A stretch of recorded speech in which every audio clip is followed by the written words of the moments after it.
Mais pour des grandes équipes comme le Sénégal, je pense qu'il y aurait pu y avoir une discrimination positive.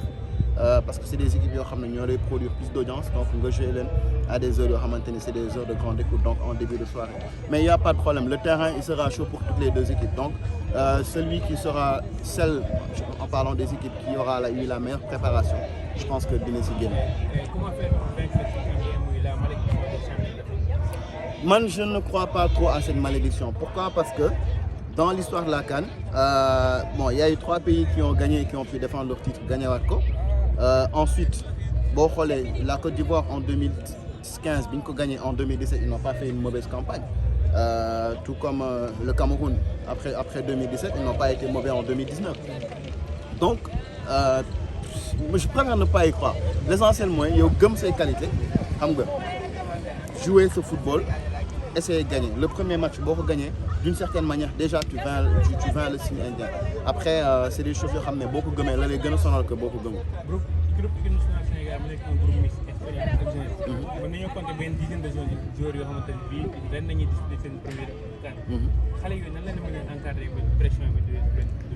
waaw xale yi chance bi ñu am mooy dañu fekk si ay mag yoo xamante ni du gulit ñu bokk si CAN ñenn ñi 4 ñenn ñi 5 xam nga am expérience lool tombé ak entraîneur boo xamante ni itam bii mooy 5e CANam. Donc je pense que tout est dans le discours. Peut-être il y en a un ou deux qui découvrent vraiment la haute compétition, en tout cas la CAF. Mais bon, dans le 18 que Kalidou Cissé va utiliser. Parce qu'une compétition comme ça, ça ne se joue pas à 22 ou à 27. Peut-être 18, 19, 20 groupes à peu près, 20 jeunes joueurs. Peut-être mais je pense que l'expérience, mon jeunesse dans le groupe, jeunesse un certain équilibre physique par rapport à un peu d'insouciance, mais l'ossature de l'équipe, c'est des joueurs expérimentés. Donc, il y a des greffons, si la mayonnaise prend bien, ils peuvent s'en sortir. Qu'est-ce qui sera déterminant pour cette tentative? Ce qui sera déterminant, c'est très difficile à dire. C'est la CAN où tous les grands d'Afrique sont présents. Équipe pour karaté. Je pense que c'est la première fois dans l'histoire de la CAN. Maintenant, ça va se jouer sur des détails. Ça va se jouer sur... Par exemple, demain, tu trébuches. Après-demain, tu trébuches contre la Gambie, tu te mets en difficulté. Mais si tu gagnes, ça change tout. Donc, je pense que c'est une CAN extrêmement ouverte. Mais en même temps, je peux dire extrêmement fort fermée. Parce que les grandes équipes ne vont pas vouloir sortir au premier tour. Les petites vont essayer de créer la surprise. Donc, pour moi, ça va être une super CAN. Merci beaucoup. Je vous en prie. Merci. Sénégal, ça va être intéressant. Mais bon, je pense que sur le papier, l'équipe sénégalaise est meilleure que l'équipe du Cameroun. Autant les Camerounais, il ne faut jamais oublier qu'ils sont capables de tout. C'est une équipe même avec des joueurs moyens qui a remporté la CAN 2017. Vous êtes bien passé pour le savoir, parce qu'en cours de route, ils vous ont éliminé. Mais là, quand même, le Sénégal a une sorte d'assurance, de force collective qui est même supérieure aujourd'hui à celle du Cameroun. Et comment le Sénégal doit aborder cette rencontre? On a vu que le Sénégal, s'il croise les petites équipes, il a des problèmes dans les blocs bas. Oui, mais ça, vous savez, les joueurs sont habitués à ça. Hein. Vous avez des joueurs capables de débloquer des situations, de casser des blocs bas. Par exemple, à Sadio Mané, mais de toute façon, toutes les équipes du monde ont des difficultés contre le bloc bas en général. Parce que qui dit bloc bas dit peu de lignes, peu d'espace, donc tout est resserré. Et donc, il est très difficile de créer de l'espace quand il y en a peu. Mais ça, c'est le lot de toutes les équipes.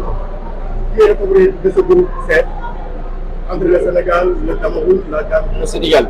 Le Sénégal. Pour moi, c'est le Sénégal. Merci beaucoup.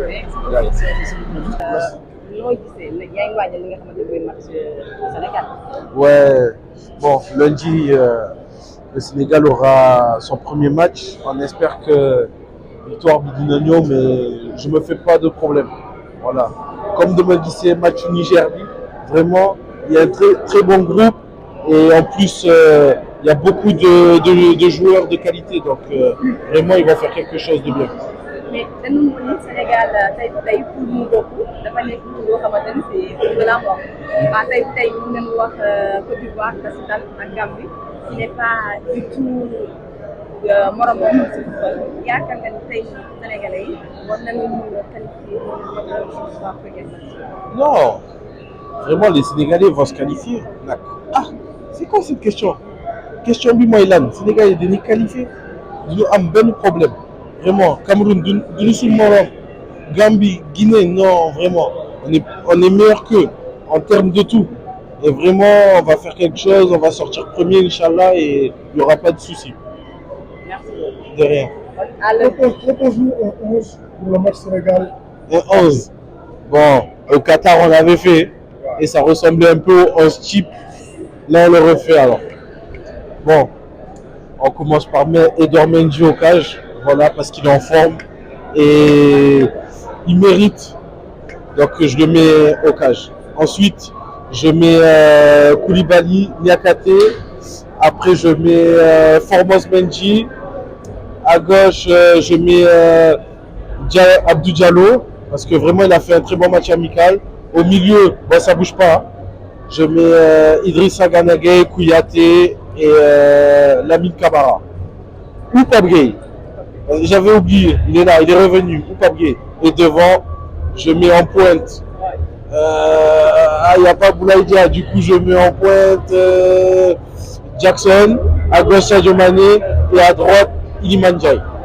Voilà. Merci.